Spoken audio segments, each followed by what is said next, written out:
Harper's Magazine and the New Republic were evidently party to the international hidden wardrobe that was being represented by the Soviet Jew Gail Burston and her Pittsburgh um, landmine from the British rock industry. Um, it was a simple trick. We'll plant it on Curry and then pretend we find it and then make him explain. Okay, so we know how that operated. So it happened at the disruption point of America's moment in the sun when the American century was blown apart in Dealey Plaza and things went downhill from there. And America is now derided as a powerful agent worthy only of contempt in many quarters. So what's wrong with all of that? Partly, I sent a veteran in Arizona who was mentally ill a book that I always liked, which was The Tao Te Ching by Lao Tzu. He didn't know what to make of it. It didn't do anything for him. But Lao Tzu eventually walked into the desert sick at heart with the ways of men, it says in the legend.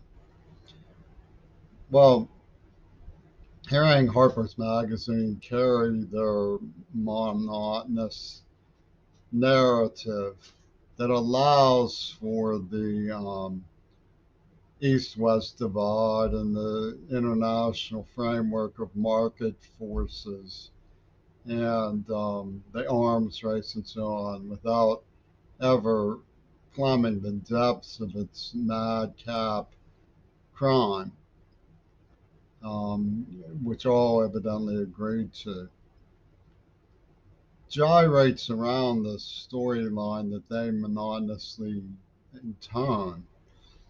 That where are we then if America's century is ending? Reminds me of an article I saw in the New Republic about a student of modernism who left modernist studies and became a ski bum. And he ran into his professor, and they had a nice talk about modernism. But the professor said, "Why did you leave? You're brilliant."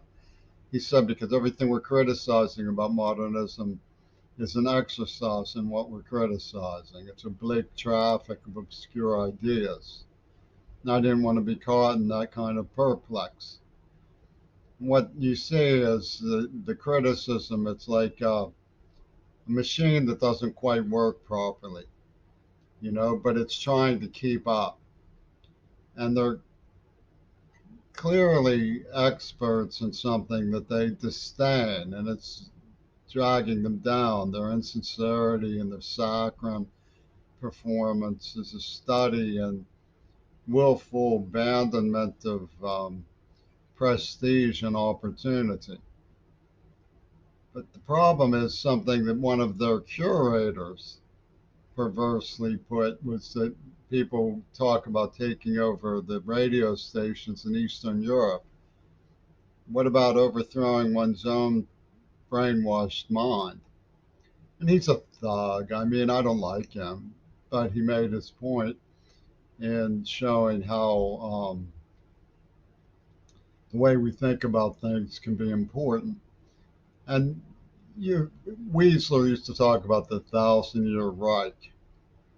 Well, it's going to last more than 1,000 years, not so much in terms of its moment of infamy, but the fact that we'll never really be able to shake that it happened. And the American century, which was an Art Deco statement in some ways, took a century to achieve, and it will be around too. And it's not like it's going to go away. It's just not going to continue in the same terms. Russian leaders talk about the world changing and America not being able to keep up with the change of the world.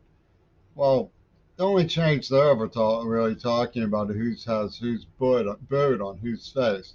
I saw some Phil Collins dappered the media snowstorm with about um, that crappy whatever McCartney from the Beatles denigrating him.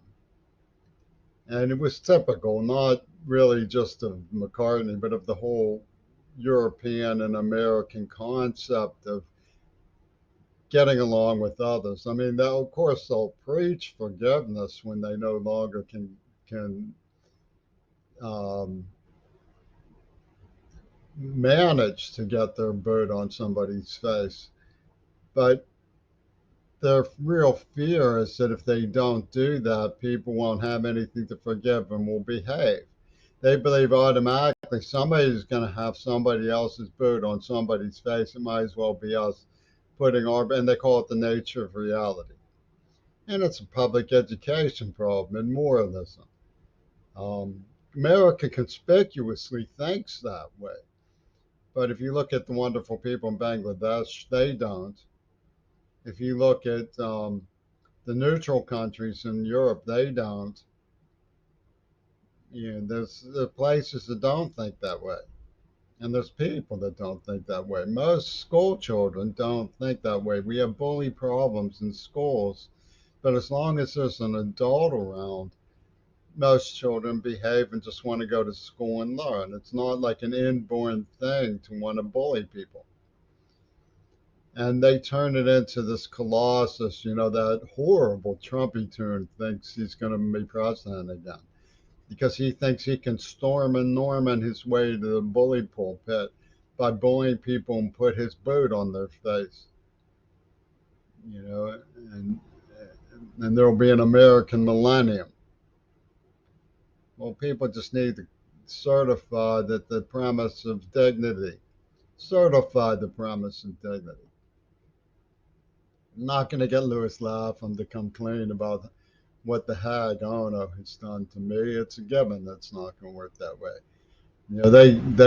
They humiliate me every way they can. They tortured me, and yet they withhold, money I need for prescriptions that are sent to me lawfully by my mother.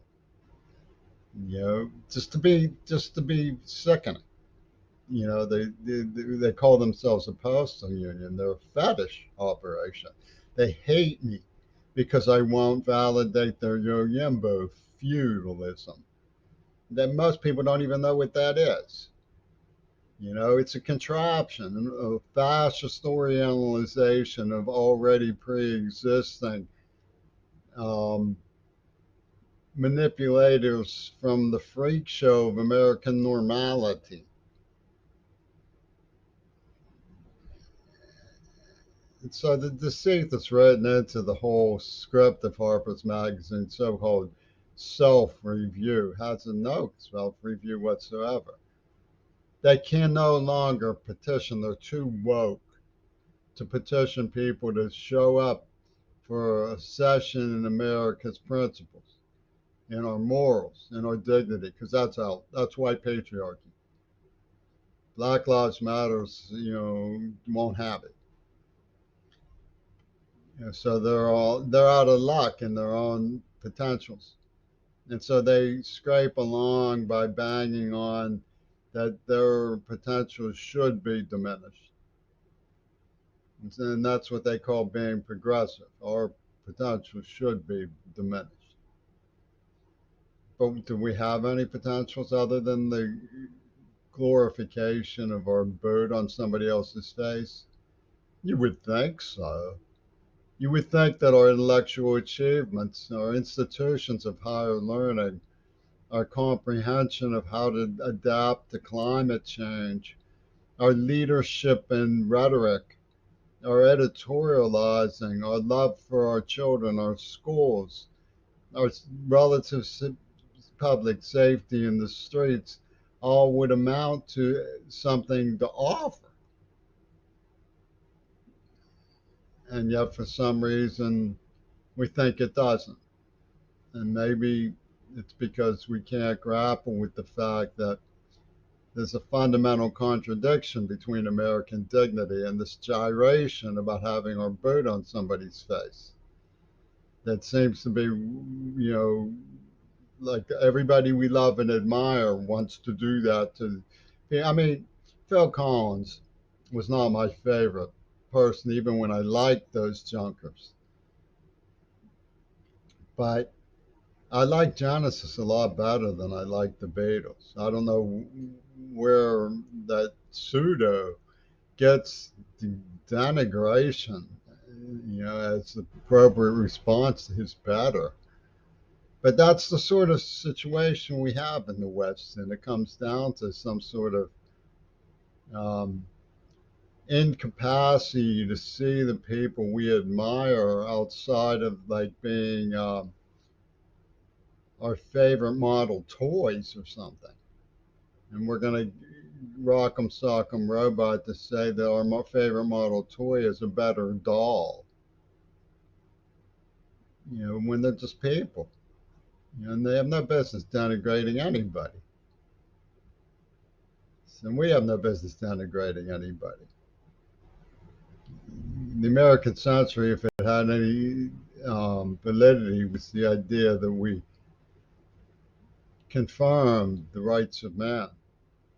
The people cared that there was a time when we were actually looked up to because there was some effort being made on our part to set a good example. I don't know if there's any hope that we'll ever get back to that sort of thinking, but if there is any hope, that's the direction we should go, because that's the only way we'll restore hope and admiration for ourselves around the world. That's perfectly obvious to everybody. Everybody knows that domination is not do anything to make people sick. It's not like it's certainly not going to help Russia. You know, to be viewed as oppressors, bombing children with it. It's not gonna help the United never help the United States to pull its military fandangos in the third world when, in any particular way. What have we done to ourselves? Supposedly our civilization is this great thing that we admire, that we've achieved through oppression, and everybody wants to help us oppress so they can get on board. My advice is if that's stuck in your head, you meditate and forget about it. Because that's not true at all. America has terrible problems in healthcare and self esteem. You know, black people used to say, we want to be respected, we want to be uh, participate in self government. And then they saw what white people were selling as justification. They said, you want to just bombard people and dominate them, get ahead. Well, that's what it's all about. Well, we'll form black alliances and bombard and get ahead, and you won't be included no more. And if that's what they want, they're going to be, instead of making progress in the United States, a major force in campaigning to tear America to shreds on behalf of who? Who do they think on behalf of other black people? Black people have internet on strife all the time. We have to think of ourselves. I know this is rolled out. It's rolled out, no, but we have to think of ourselves as human beings, black or white. We have to get over the illusion of race. We have to teach that and internalize and make it understandable that people are fundamentally thinking beings who need to learn from each other and shape our relationship with the world around us according to what is best for all of us. That's a key to reestablishing our dignity as Earth beings, not just the United States, Mark, that participants in the world society. And people say, well, globalism is passe, it's out. Earth is a globe, and all of us can now reach one another through the internet and so forth, and through the contamination system that we built, and through the educational and political processes that exist. And admittedly, they've gummed up everything with their stupidities, and Harper's is military fandango, which they won't admit, which gives Yoko Ono this despicable rush, and like killing me the way she has, and so forth. And it's a hypersonic attack on our historic legacy that just cheap ruin everything that way. and then start droning. Well, we understand better than the conservatives the historical fall of the American century. It's way to handle the situation, in my opinion, is to spectacularly reform ourselves. To spectacularly embrace a change of character for the better. That's my opinion. I know it's a lost cause because it's so debatable, and people say, "No, you will never convince me that Paul McCartney isn't so much better than Phil Collins that he should be degrading him." Well, I don't care about either one of them. They've both disproven their ideas of self and art, in my views. I think people should reform to learn to appreciate that they don't know everything about other cultures. And there's something to be found and learned about in other cultures. We have to learn to appreciate personal education from public libraries, to downplay fight clubs as some sort of head trip. And it takes a lot of work to get those ideas around. And they're often de facto rejected already because of the cultural climate that we live in. So there will always be people who say we should have our boot on somebody's face, and that's the way we prove that we are right. And what they are cheating themselves of is a chance to develop the depth of character that comes from understanding and accepting that one's place is not subordinated just because we don't understand everything. We still have the right to question things. We still have a right to power to learn things. It's called magnanimity. Magnanimity is one of the most important words that exists in the human vocabulary when it comes to human beings and our place in the world. It's the basis of true character. People need to be magnanimous about things. And then when they have magnanimity, they're capable sometimes of leadership. That's just my opinion. But it was also John Kennedy's opinion and a lot of other people's opinions about John Kennedy because he had magnanimity. And so when we say that we suffer the loss of the American century, let's say it with nostalgia. There were times when we were very bright and very admirable. We liked what we could achieve. Let's try to achieve the best we can. Let's be the best people we possibly can. Let's do something to help the world a little bit better than we have in the past and not just go out there trying to dominate, not just assuming that victory comes from subordinating other people. Victory can come from liberating other people too. Sometimes that's hard to accept when you think you're right about something. But when somebody says, I think you're wrong, but thank you for helping me understand, it means that there's a difference of opinions, that people have shared something arriving at, and they're better for it. They're better neighbors. They live together with their disagreements, and that's healthy. And American philosophy has always been that people with healthy disagreements can be better neighbors and get along with each other. It might sound strange in a world ruined by absolutism, but it has the truth of it at the heart of it.